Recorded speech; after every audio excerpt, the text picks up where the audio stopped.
Mamma mia, salut les amis et bienvenue dans cette nouvelle vidéo des Teachers du Net. Mon nom est Honoré Unouanou, formateur et développeur. Alors dans cette vidéo, j'aimerais vous montrer assez rapidement 3 petites astuces de terminal. Donc c'est parti, sans plus tarder, commençons par la première astuce. Imaginons que vous avez tapé cette commande. Là malheureusement, j'ai eu à me tromper. En lieu et place de mettre RM, j'ai eu à mettre RN. Donc, comment procéder afin de remplacer le N par un M? La première technique, c'est d'utiliser les flèches directionnelles. Donc, je peux utiliser la touche à gauche, venir jusqu'ici, enlever le N et mettre un M. Et normalement, je pourrais exécuter ma commande sans problème. Mais vous avez vu que ça a eu à prendre un peu de temps. J'étais à la fin, j'ai eu à me déplacer petit à petit et après remplacer le N par un M. Une autre technique assez intéressante, c'est d'utiliser les raccourcis CTRL-E et puis CTRL-A. Donc, CTRL-E permet d'aller à la fin et CTRL-A permet de venir au début. Donc, comment est-ce que je retiens ceci? CTRL-A et le A, c'est la première lettre de l'alphabet, donc le début de l'alphabet. Et le E, je le vois comme end, qui veut dire fin en anglais. Donc, CTRL-A pour aller au début et CTRL-E pour venir à la fin. Donc, si je veux remplacer le N par un M, ceci est plus proche du début. Je peux faire CTRL-A et puis me déplacer assez rapidement pour venir ici et puis remplacer le N par un M. Si pour une raison quelconque, je voulais remplacer le LS par autre chose, vu que c'est proche de la fin, je fais CTRL-E, je viens rapidement là et puis je peux le remplacer par ce que je veux. Mais là, essayons de revenir à ce qu'on avait précédemment. Une technique simple pour remplacer le N par le M, c'est de maintenir la touche Alt. Au niveau d'un Mac, c'est la touche Option. Et puis, vous pouvez cliquer où vous voulez. Donc, je maintiens la touche Option ou bien la touche Alt et je peux cliquer où je veux. Donc, si je veux remplacer le N, je clique là et puis je peux le remplacer par mon M. Si je veux remplacer ici le S, je maintiens Option ou Alt et je viens où je veux et puis je peux le remplacer par ce que je veux. Donc voilà, vous avez maintenant 3 techniques pour faire ceci. Se déplacer avec les touches et on peut perdre du temps. Utiliser CTRL-A pour venir au début et puis CTRL-E et aller beaucoup plus rapidement où est-ce qu'on veut. Ou bien maintenir la touche Alt ou la touche Option et cliquer où on le souhaite. Donc là, c'était la première astuce. Passons à présent à la deuxième astuce. Imaginons que vous avez tapé une longue commande et puis au final, vous voulez l'annuler. Donc la première technique, c'est de tout retirer de cette manière-là en utilisant la touche qui permet d'effacer. La deuxième technique, c'est d'utiliser le raccourci CTRL-C. Donc en utilisant le raccourci CTRL-C, on va envoyer un signal SIGINT qui va permettre de provoquer tout simplement l'interruption. Donc, je peux taper n'importe quel Mitsubishi CTRL-C et ça provoque l'interruption.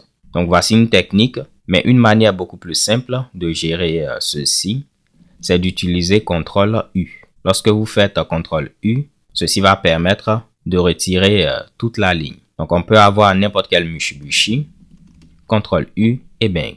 Donc, voilà la deuxième astuce. Si vous voulez annuler une commande, premièrement, on peut utiliser la touche effacer et puis on va se fatiguer.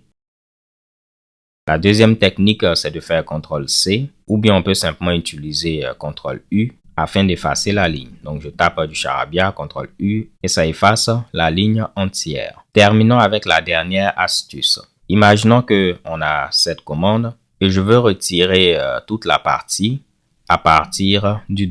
Donc, toute cette partie-là. La première technique, c'est d'effacer ce que je veux retirer. Mais là, ça peut être fatigant. Je vais revenir à la commande. La deuxième technique, c'est d'utiliser CTRL-A. On vient au début, on se rend où est-ce qu'on veut retirer et vous pouvez faire CTRL-K. CTRL-K va supprimer tout ce qui vient après votre Mitsubishi. Donc, je fais CTRL-K et vous voyez tout ce qui est à droite, tout ce qui vient après a été retiré. Je fais CTRL-U, je reviens à ce qu'on avait précédemment. Là, si je voulais me rendre au niveau du H, on a vu que je pouvais faire Option ou bien Alt. Je clique là.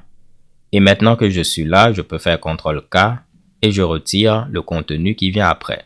Et je pourrais taper ce que je veux.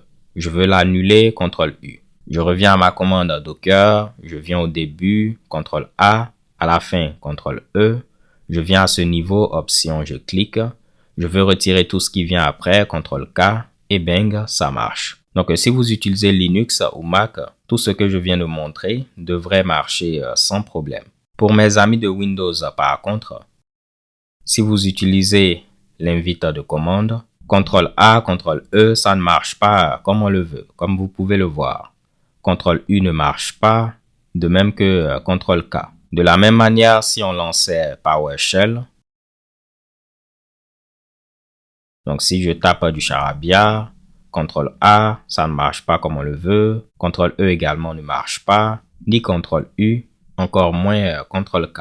Si vous avez par contre Bash au niveau de Windows, donc là j'ai eu installé Git Bash. Si vous venez au niveau de gitscm.com, vous téléchargez Git, vous gardez les options par défaut, suivant, terminé. Normalement, Git Bash va être installé. Après, j'ai eu installé le terminal Hyper. Donc, on peut faire download. Si vous venez au niveau de hyper.is et que vous le téléchargez. Là également, j'ai gardé les options par défaut, suivant, terminé. Et une fois ces deux Mitsubishi installés, j'ai eu à venir au niveau des préférences. Donc, j'ai fait Edit et là, Préférences. Donc, je me répète, j'ai cliqué là, Edit, Préférences. Et au niveau de Google, j'ai eu à chercher HyperJS Bash. Là, j'ai pris le premier lien. J'ai cliqué ensuite sur Raw afin de copier de manière brute toute la configuration. Et une fois que j'ai fait ici Edit, Préférences, ce qui a été ouvert, j'ai remplacé tout ce qu'on avait avant par le contenu que j'ai eu à copier.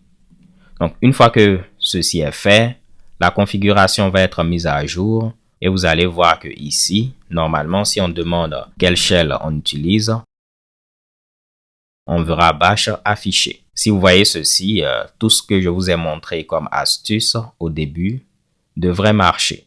Donc là, je vais fermer tout ce charabia-là. Si je tape n'importe quelle commande, CTRL A, on vient au début, CTRL E, on vient à la fin. Je peux faire CTRL U pour annuler. Je vais taper d'autres Mitsubishi. On peut se déplacer, venir là, comme on le veut. Mais je peux maintenir Option, cliquer ici. Option, cliquer là. Tout marche. CTRL K afin de retirer tout ce qui vient à droite. Si vous connaissez également WSL, qui est le sous-système Linux pour Windows, vous pouvez également l'utiliser. En grosso modo, le WSL vous permet d'avoir différentes distributions Linux de manière native au niveau de Windows 10. Donc, vous pourrez lire la documentation afin de savoir comment l'installer. On peut installer Ubuntu, installer d'autres distributions. Et une fois que c'est fait, vous aurez accès normalement à, disons, Linux, dans ce cas-là Ubuntu, de manière native au niveau de Windows. Et également toutes les techniques que j'ai eu à montrer pourront marcher sans problème. Alors les gars et les gos, ça va être tout pour cette vidéo. Si vous avez pu apprendre un petit quelque chose, je compte sur vous pour mettre un petit like. Si vous n'êtes pas abonné également, c'est le moment de le faire afin de ne rater aucune vidéo. D'ici là, portez-vous bien, stay tuned and take care. Peace.